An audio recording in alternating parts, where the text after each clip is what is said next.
I'm here today at 1 Alfred Place to meet Nick and Mike from Seven Hills.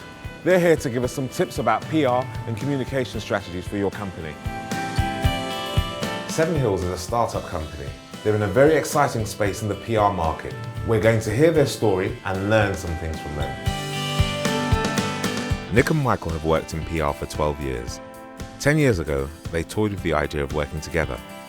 In 2010, this idea became a reality. Good morning, gentlemen. Good morning. Good morning. Nice to have you both here. Tell us about your company, Seven Hills.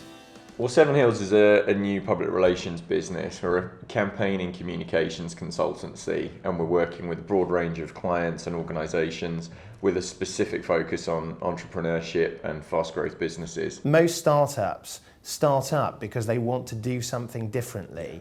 If you start out with the point of view of we're just going to be the same as everybody else, then frankly, you're never going to get your story out. If you have a genuine ambition that comes across to the people that meet you, then that's an infectious quality that gets you noticed and allows you to stand outside the pack. So you've had years of experience, you've got loads of contacts, and obviously people know who you are. But what advice would you give to young people who are just starting out who don't have that kind of experience? There is an element of the Peter Pan in most entrepreneurs in that they are forever young in their approach. It's not an easy run. Yes. I mean, the reality of the world of startups is that most of them fail. The real drive is to make sure that you kind of have maturity beyond your years, because there are some very important lessons in business in terms of how you control cash flow, how you sort of project growth, how you resource around growth. Now, those are skills that if you're a really young person, I think you've got to work doubly hard to get. I know there's no such thing as a typical day, but what does a typical week look like? What happens in your typical week for Seven Hills? Well, we've invariably got a lot of meetings. Every day we're selling, so we're either marketing the business or we're meeting with new people to tell them about what we're doing and how we could work with them. Certainly physically out and about an awful lot. We may spend the weekend catching up on the administration and the billing and the invoicing, and focus the time we have during the week on meeting people. How important do you think PR is for a startup company?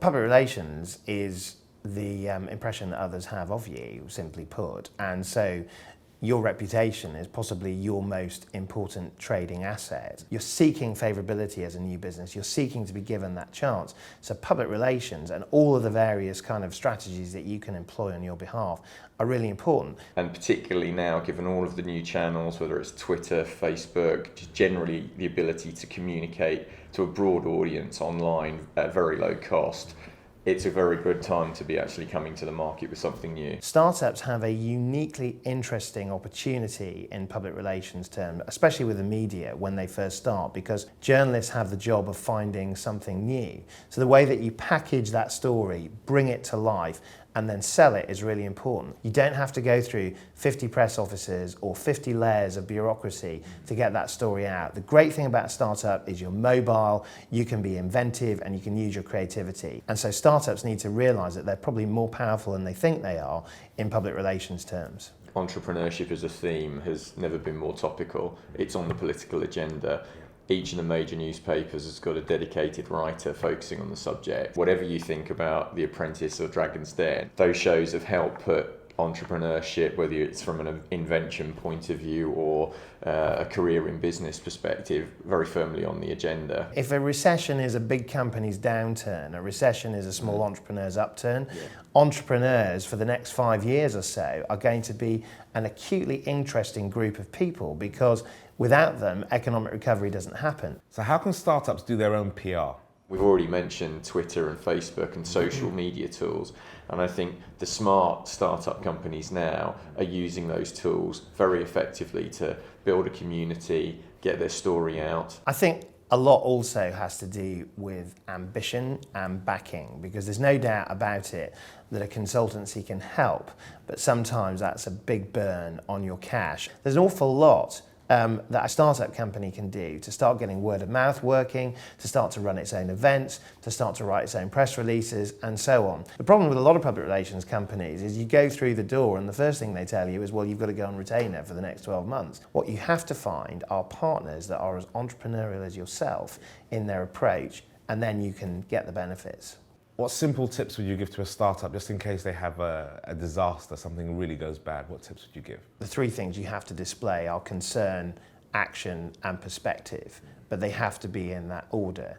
If you look at BP as an example at the moment, they've asked the world to show perspective about the scale of the disaster that they're facing before they've even shown appropriate concern and absolutely not delivered appropriate action. People want to hear your concern, they want to hear about what you're going to do about it in terms of action, and then only then can you say, well, we're still the safest startup in the business. And it's amazing the negative response you can get from your customers and your clients if you don't deal with a crisis like that. That's what kind of is the tipping point between an issue, which every business faces every day, and a crisis, which is a kind of one-off event where things just go completely against you. It was a real pleasure having this interview with you guys today. Thank you very much. Thank you. Thank you. Thank you. PR is not only for the good times, but it can be very useful as well in times of crisis. So here are 3 tips. Number 1, show concern. If something has gone wrong, be a concerned company. Number 2, action. Show people that you're taking steps to resolve the crisis. And number 3, keep it into perspective so people still know that you're a great company.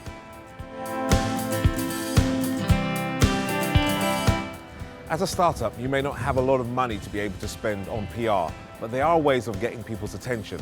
Firstly, you can start by writing your own press releases, and you could also run your own events. In addition, you can use social media platforms like LinkedIn, Facebook, and Twitter to get your message out and make sure it's aligned with your website. Your story is probably more interesting than you think. Find out what it is that makes you unique and incorporate that into your message.